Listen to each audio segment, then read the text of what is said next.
Rev it up and welcome to Cars Yeah, show number 1784. Today we're taking a journey into chrome and color. This is Cars Yeah, where you'll enjoy interviews with inspiring automotive enthusiasts. Mark Green is here to provide you with a fuel injection of automotive inspiration. So get in, sit down, buckle up, and get ready for a wild ride here on Cars Yeah.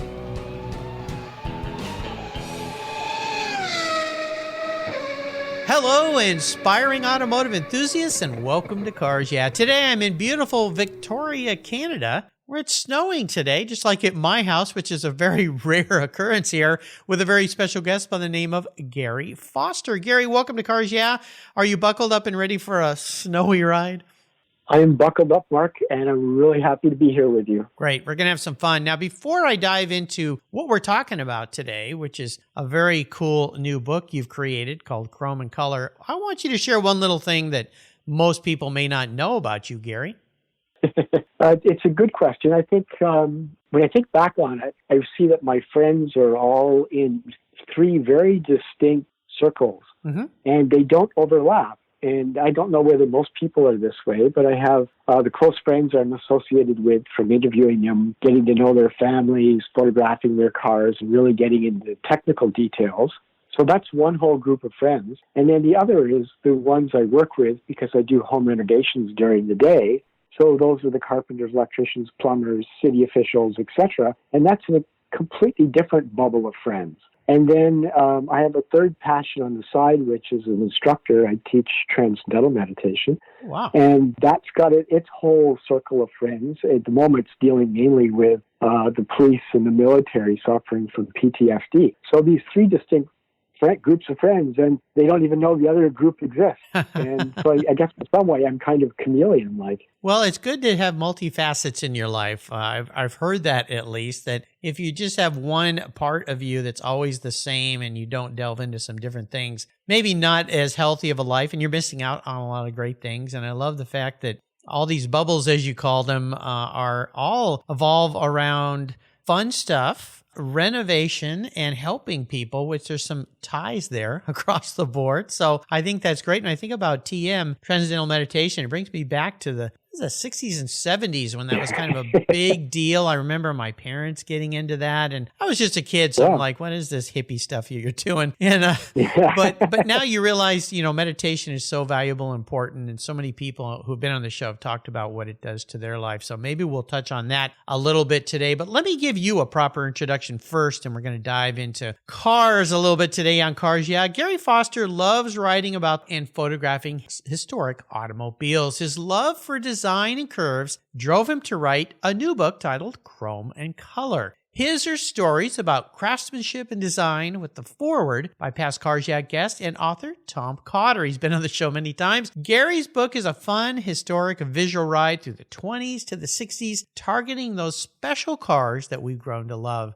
Proceeds from this book will be donated to the David Lynch Foundation and the Canadian Women's Wellness Initiative in Canada. Both charities provide relief from PTSD and for those who have been impacted by the demands of their careers during this terrible COVID-19 pandemic. We'll be back in just a minute to talk more with Garry, but first a word from our sponsors. So sit tight. We'll be right back. Did you know the most damaging thing to your vehicle's interior is the sun? Harsh UV rays damage your interior over time, cracking the dash, fading colors, and the heat makes getting into your favorite ride downright unbearable. My friends at Covercraft have the perfect solution for you and me. Their quality-made sunscreens are easy to use, take seconds to install and to remove, and they protect your vehicles while parked in the sun if using a cover isn't a good option. I have one for every one of my cars. They come in a variety of colors and options, and their accordion design makes unfolding and folding them up for storage as cool as the summer breeze. Your sunscreen comes custom tailored for your special vehicles and manufactured with the quality and attention to detail that's been the standard for Covercraft since 1965. Here at Cars Yeah, I've got a savings just for you. Use the code YEAH21, that's YEAH21 at covercraft.com, and they'll give you 10% off your Covercraft order. That's right, 10% off. Simply use the code YEAH21 at checkout. Covercraft, protecting the things that move you. American Collectors Insurance, that's how I now protect my Porsche Turbo, the one I call my Orange Crush. Are you insuring your classic vehicles on your regular daily driver auto policy? Then your special vehicles are at risk. Your regular auto insurance carrier won't tell you how much you'll get until after a claim, and more than likely, you'll be in for a rude awakening. With agreed value policy from American Collectors Insurance, you'll be paid your vehicle's full agreed value. No surprises. If you're driving your collector car less than 5,000 miles a year, do what I did. Call American Collectors Insurance and get your very own agreed value policy tailored to your specific vehicle. If you're like me, you're picky about who works on your special ride. A great policy allows you to choose your repair shop of choice, and that means you'll know the job is done right. I shopped around and decided to protect my car with American Collectors Insurance. They've been protecting vehicles since 1976. Give them a call for a quote today at 866-ACI. Yeah, that's 866-224-9324. And protect the ones you love. I did at American Collectors Insurance. Classic car insurance designed by collectors for collectors. All right, we're back. Now, the first thing I want to ask you here, Garry, is to share a success quote or a mantra. You sound like you're a man, a wordsmith of thought and how to better ourselves. So this is a nice way to get the inspirational tires spinning a little bit here in cars. Yeah, and since we're in a snowy day, the tires are going to be spinning. So Garry, grab the wheel. I think, Mark, if I was to boil it down, I'd say the phrase, well begun is half done. And, if you set yourself a task, whether you're going to be writing a book or building a home, which I had to go through here recently, that you often don't know where to start on your particular task, and it can be overwhelming. And if you just take one foot in front of the others, you find yourself on that journey towards the goal. So that's what I found many times in my life, particularly, say, building a home.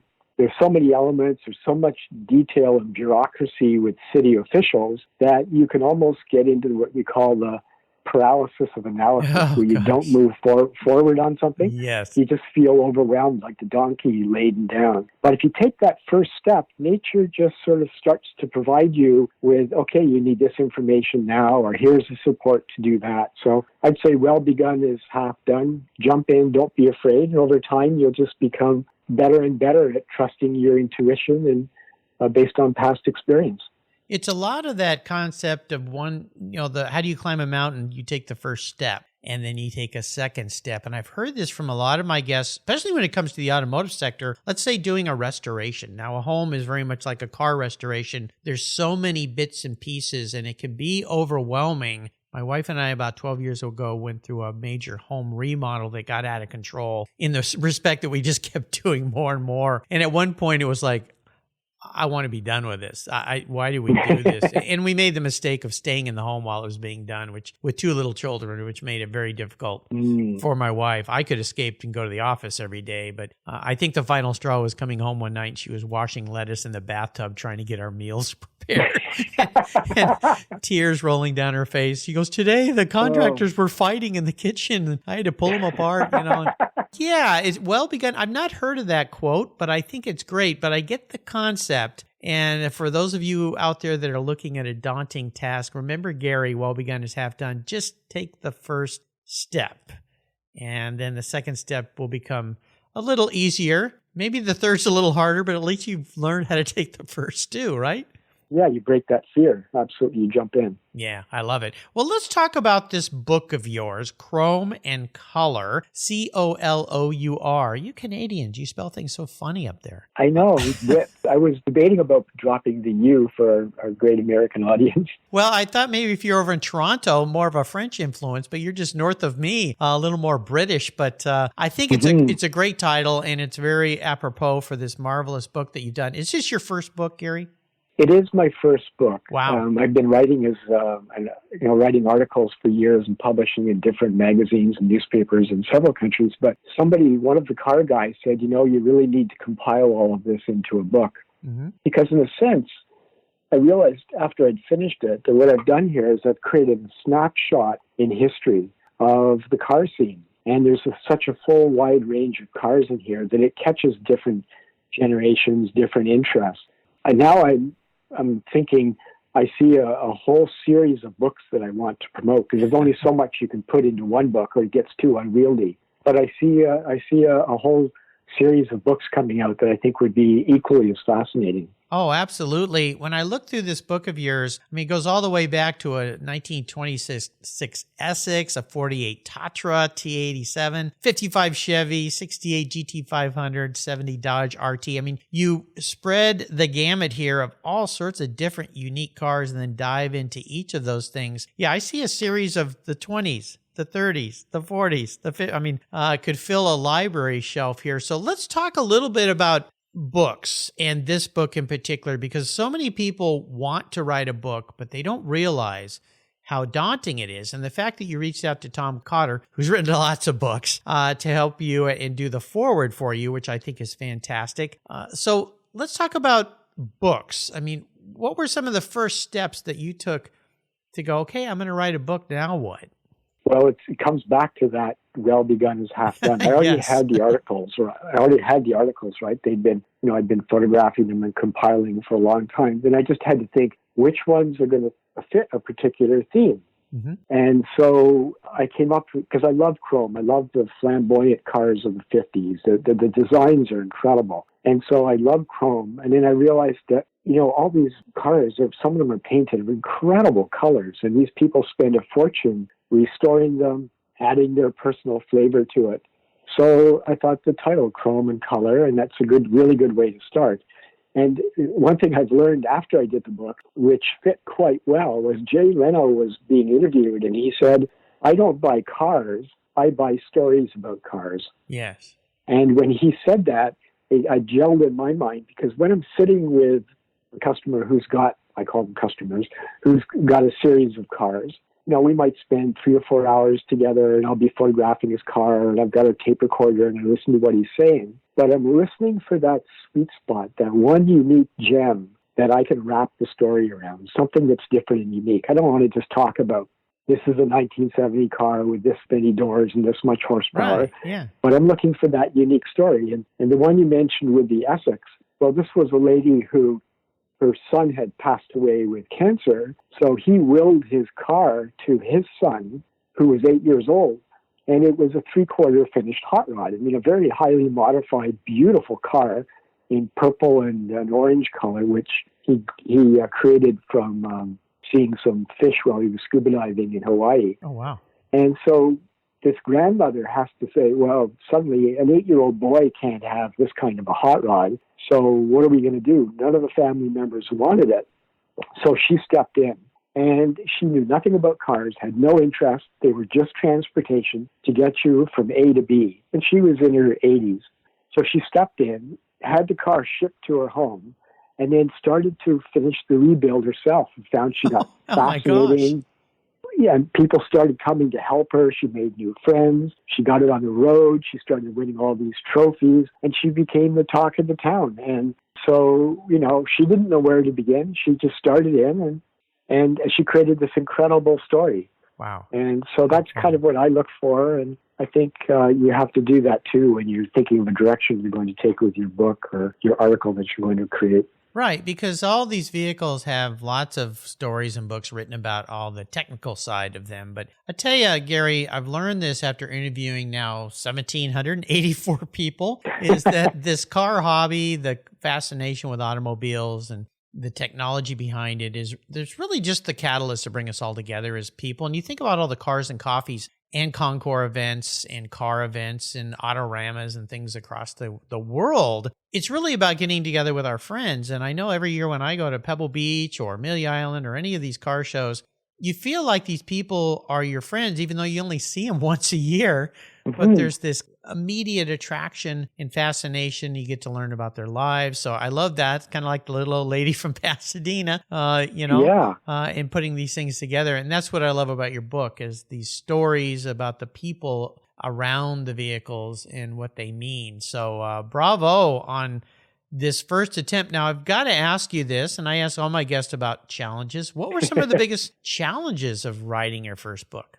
I think having confidence in yourself that you could, make something that would be of interest to people. Then the question comes up, well, how are you going to market your book? And how are you going to cover the costs of doing it? Because there's literally hundreds and hundreds, maybe thousands of hours in doing an endeavor like this.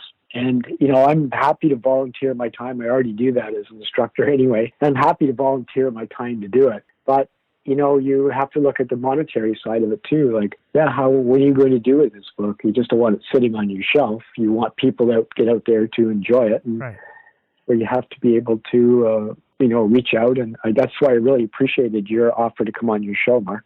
Oh, well, you're welcome. I've had so many authors and journalists on this show, so many great books. So did you decide to take a self-publishing route? And then you talk about marketing. That's usually a challenge for so many people in the book industry is, well, I've made it. Will they come? Will they buy the book? And well, they have to know about it. So then you get in, in the old days, authors would travel from city to city and do book signings and people would come. Well, you can't do that now. And that's very expensive and so forth. Now, I know if you sell a book through Amazon, there's a lot of challenges there from the money side because they need their take and all of this. So you've taken a little bit of a different route. From my understanding is this really isn't a profit center for you. You want to just sell it for what it's cost. And you're donating proceeds to two very worthy causes, which is wonderful.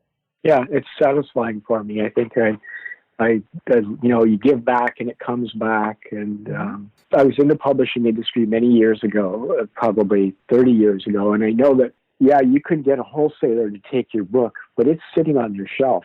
And unless you've got a way to pull that through the book chains and into people's homes, it's a wasted endeavor. Right. But things have changed now. We're in a digital age, like you and I were discussing earlier. And Amazon is one way to go. But there's so many great car clubs on Facebook that if you just connect with a few of those, it's a word of mouth. It's a grassroots procedure. And that might be the new norm for distributing and sharing your book.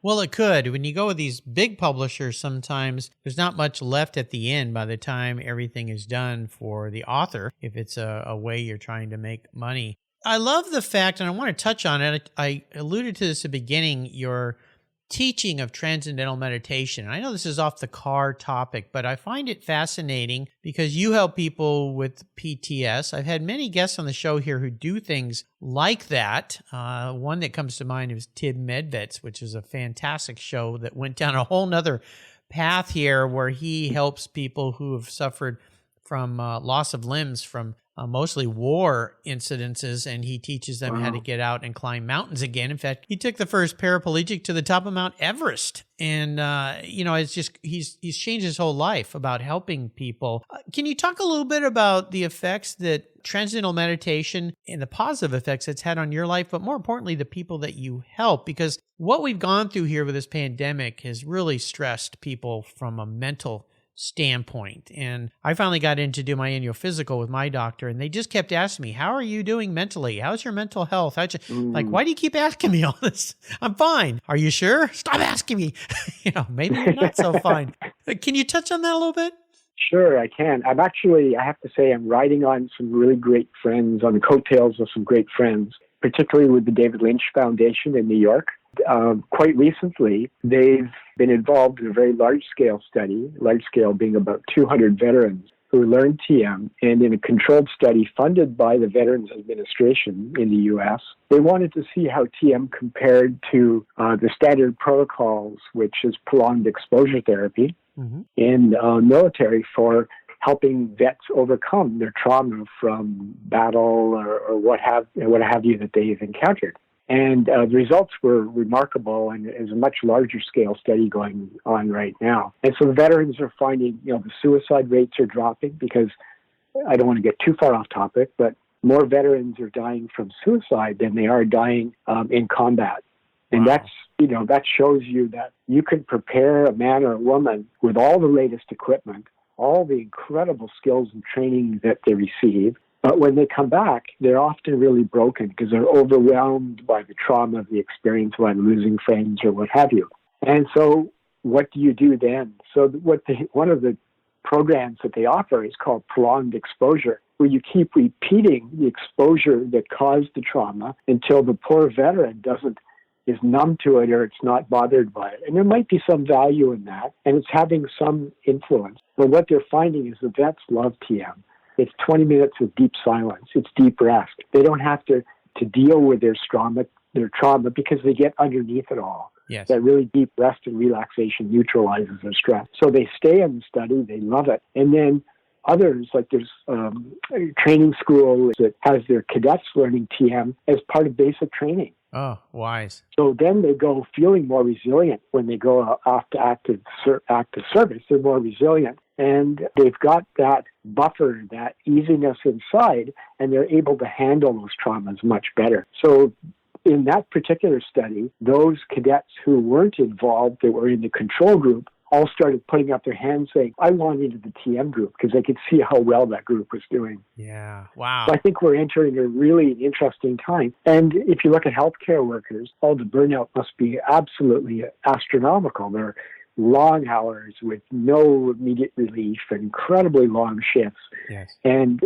what they're dealing with. So we're now funding abilities for them to come and learn transcendental meditation too. So it's just a really exciting time in my other passion in my life. And it's wonderful. Cars are also my passion. Yeah, it's wonderful. Well, I've had some other guests on the show here who have helped people with PTSD by, for instance, motorcycle builders who bring guys in and women to build a motorcycle, a chopper. And what they've found is it gets them to focus intently on something different than what they're dwelling on with their experiences at war. And the other one was a gentleman who takes ex-soldiers on motorcycle journeys for the weekend, and they get away. And riding a motorcycle, you have to focus so much on what you're doing. Unlike driving a car many times, we can drive to work and not even remember the drive. But if you're on a bike, you better remember the drive or you won't get there. So this intense focus on something else is proving to be very helpful for people in this situation as well. So I can see how TM would do that too. Well, bravo for what you're doing and discovering what a healthier way than this immersion into, let's just remind you what has traumatized you over and over and over till you don't care anymore. I can't imagine that is good for anybody. But again, I'm not a physician, but that doesn't sound good to me. I think TM is the way to go. Let's take a short break and thank our sponsors. When we come back, I want to dive a little bit more into your personal passion for cars. So sit tight, keep the peace, maybe study a little bit about transcendental meditation or any kind of meditation. I think it might help many of us, including myself out there, to refocus for a little bit and find some peace in our lives. We'll be back in a minute. I've discovered Linkage. It's a new quarterly publication and website that covers the automotive market, driving, restoring, collecting, and discovering your passion for motor vehicles. Linkage is about experiences, opinions, and values. Linkage is an actual informed, reasoned opinion based on first-hand experiences. A talented Linkage team covers the automotive world, the people who share your passion and mine, smart, considered, rational, and experienced opinions, ones you can learn from and grow. That includes our passion that drives auctions and the collector car market. So come with me and join us on this journey. Join Linkage. Linkage, geared for the automotive life. Subscribe today at linkagemag.com. Today's vehicles are essentially computers on wheels, and it takes more than a wrench and oil to keep them humming. That's why Cars Yeah supports TechForce Foundation, a nonprofit dedicated to driving tomorrow's workforce of skilled technicians forward. Techs keep our cars, trucks, airplanes, and fleets rolling. Yet there's a massive tech shortage because many young people don't know it's no longer a blue-collar job. Today, it's a new-collar career. It involves computers, technology. It's in high demand. You get paid really well, and you can live and work anywhere in the country. I know you're passionate about cars, trucks, and motorcycles, and you can help pass that passion on to the next generation of techs so our rides keep rolling down the road. Visit techforce.org today and learn how.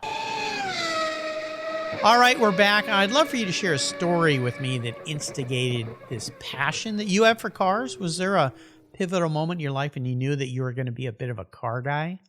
I think there was, and it goes back to about the age of 15. There was a knock on our door on a Sunday night, and nobody knocked on our doors back then. This is the probably late 60s. They just, neighbors would just walk in. Wow. And when I went to the door, there's a friend of an older brother of my friend, and he said, "Hey, I'm moving out west, and I can't take my car with me. The engine's seized. If you want it, you can have it for free." Wow. So for a 15-year-old, that I loved auto mechanics at school, and I was watching ABC's Wide World of Sports and the drag racing. I loved all that stuff. This was like a gift from heaven. So I went into the living room and talked my father into letting us have it. And he was okay with it because he fixed all of his own cars in the 50s and 60s. So, okay, here comes the father-son project. So that first car was given to me, and it was in great shape, except the motor was seized. It was a 1953 Ford Consul, which is a very narrow, tall British car, and they do not behave in the cold, sub-zero weather of Ottawa. So I learned to fix the car, and I thought, this must be when I became a car guy. And when I mentioned this to my mother at one point, she said, "Oh, no.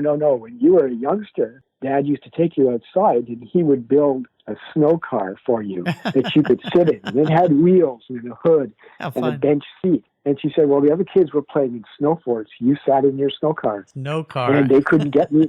They couldn't get me out of it. So this was the age of 4 or 5. And so I think it's in my DNA. I was just attracted to them right from the start.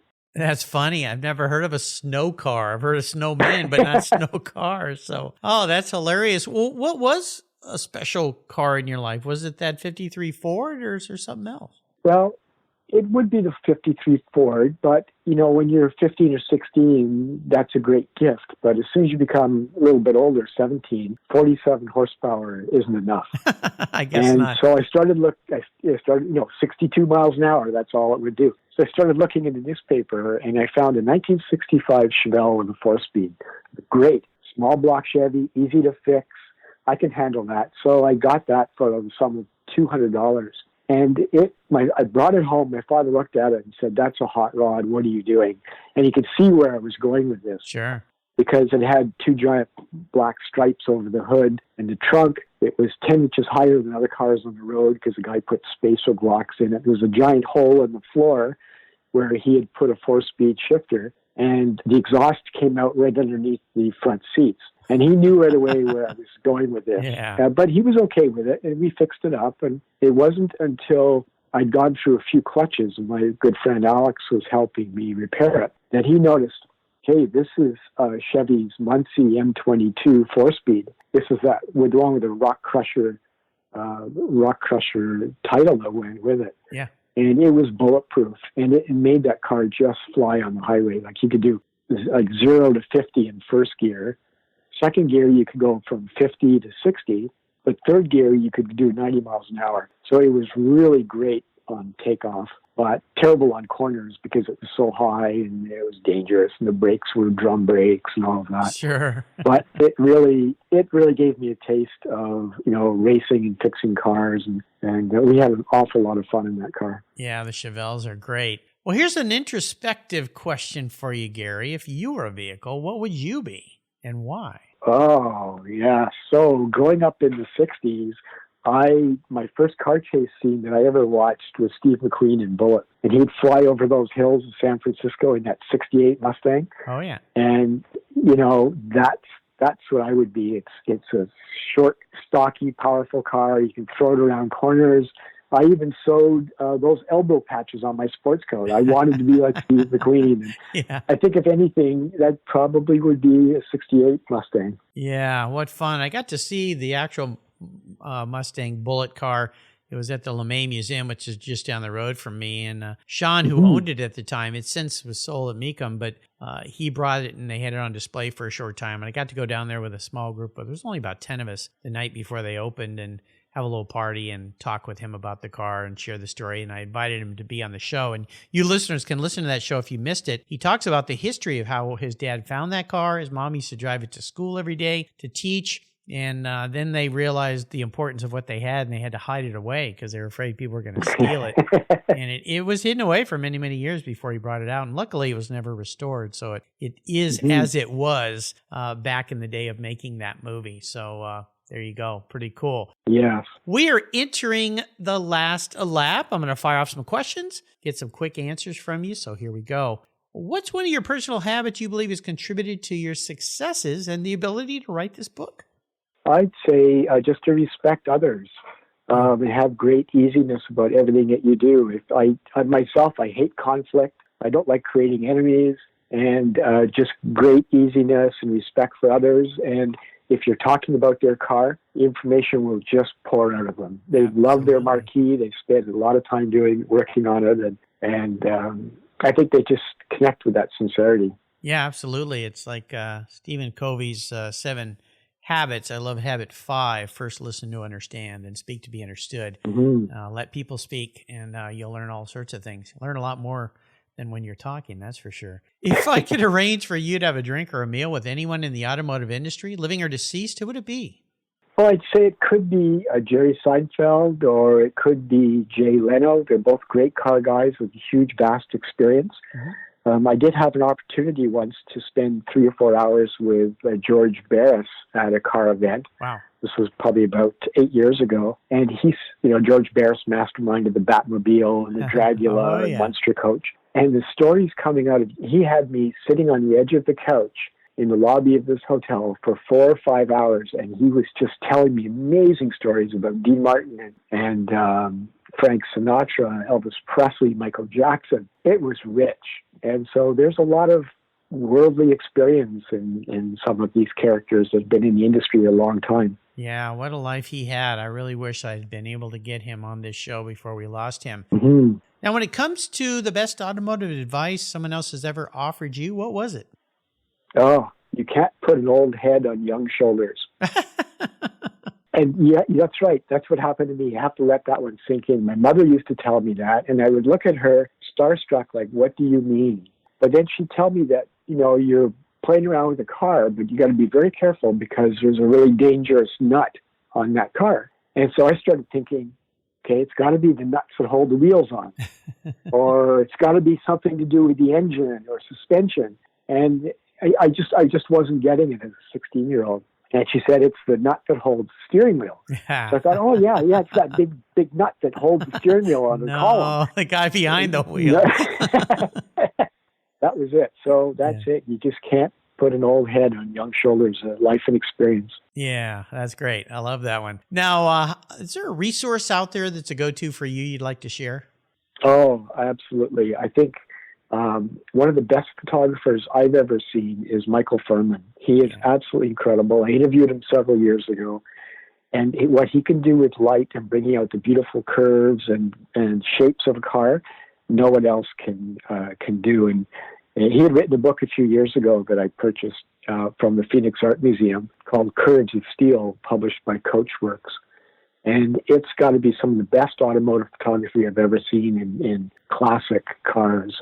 He's just a master. He's awesome. He's going to be coming out with a new book this year, and I'm going to have him back on the show. He's been a guest on my show in the past. Curves of Steel sits on my shelf along with all his other books, and he's got a new one coming. It'll be really exciting, so watch for that in the future, listeners. And that's a great segue into my next question, books. Now, obviously, we're going to list your book as a book of choice here today, Chrome and Color. And we're in the month of April. The book is going to be available this month. Once it's available, they'll have links there of how you can buy it. So sit tight. But you know what? Gary's doing something very nice today for you listeners. One of you listeners who's a subscriber on the Cars Yeah website is going to get a free copy of this book. And he's even going to sign it for us, which I think is pretty cool. So this is how you get your name in the hat. You go to carsyeah.com, click on the free book button. I'll send you my free filler up book. It's an ebook filled with what I call fuel filler fun. But more importantly, you'll get your name in the hat to win a copy of Garry's book. Thank you for doing that, Garry. You want me to list Michael Furman's book as another option under your books of choice? Sure, absolutely. Cool. We'll do that for sure. All right. We are up to the checkered flag. And this last question could be a bit of a doozy. I'm going to buy you a car today, Garry. A collector car. Something fun to park in your garage and take out and enjoy. My listeners know there's rules to this game, though. You can't sell it.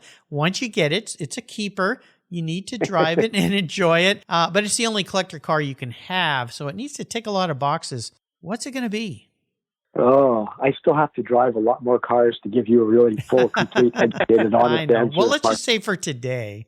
I'm going to say I drove a Porsche Boxster recently for a couple of days around the hills, and it's a beautiful car. It hugs the road. It's got a sweet exhaust note, and so it's manageable. It's not a supercar that you can't see out the back. I'm going to have to say it's going to be a Porsche Boxster. Well, that's not bad. You're not going to be terribly expensive for me today. Wonderful cars. My listeners know that Porsche is my car of choice, mark of choice, at least for now. I love those vehicles. Now, maybe we can make it a little special. They make a version called the Spider, which is kind of cool, where the top comes off, which I know the Boxster, the top comes off anyway, but the Spider is kind of unique. You want me to add that to the options list? I'd like you to do that, Mark. And okay. Anytime you want to bring it up here, you can even drive it up. Oh, cool. That'll be a fun drive. Well, I've driven up in the mountains there. I did a tour with Henry Reisner, who owns and operates Auto Mechanica, and he loaned my son and I one of his Speedsters, Porsche Speedsters, and we and a whole group of people, about 20 of us, did a drive up from Whistler and then up into the mountains there. So you've got some great driving roads around there for sure. What color would you like that Boxster to be? I think it has to be a tan interior. I like that sort of tobacco-like tan inside. Yep. I don't like a dark car inside. Outside, I think it's going to be that sweet blue. It's not a dark blue. It's almost a sky blue. Yeah. It's really nice. They've also got a nice cranberry and a nice green too, but not silver. I'm tired of seeing silver. Okay. But let's say blue. Okay, I'll pick a nice blue. They've got some great blues, Porsche does. Garry, you've taken me on a fun ride today. I want to thank you for sharing this new book, Chrome and Color, with the Cars Yeah listeners. I want to thank you for sharing your life's journey with us today. Before I let you go and drive off into the hills in that new Boxster Spider, what's one little parting piece of wisdom or guidance you might share? I got this from interviewing a police officer in my book. They started the Saanich police dragster program. And what I learned from that was it's great to build race cars, but you have to use them on the strip where they belong, not on the streets. Yeah. So keep it safe, drive defensively, save lives. There's a place for hot rodding, and that's not on the streets. And I didn't know that as a kid myself, but I'd sure like to share it now. You know, it's so important, and I had a guest lined up here, Dano, who was going to be a guest on this show, and sadly, Christmas Day, he lost his life because of these street racers. They lost control and hit a bunch of people, and he was one of them, and they killed him. And yeah, don't race on the streets. Take it to the track. There's so many great opportunities. There's car clubs, track days, there's driving events. Don't race on the streets, please. So many lives at stake here. Car can be repaired, but not some of these life. Great advice. What's the best way for people to learn more about you and Chrome and Color?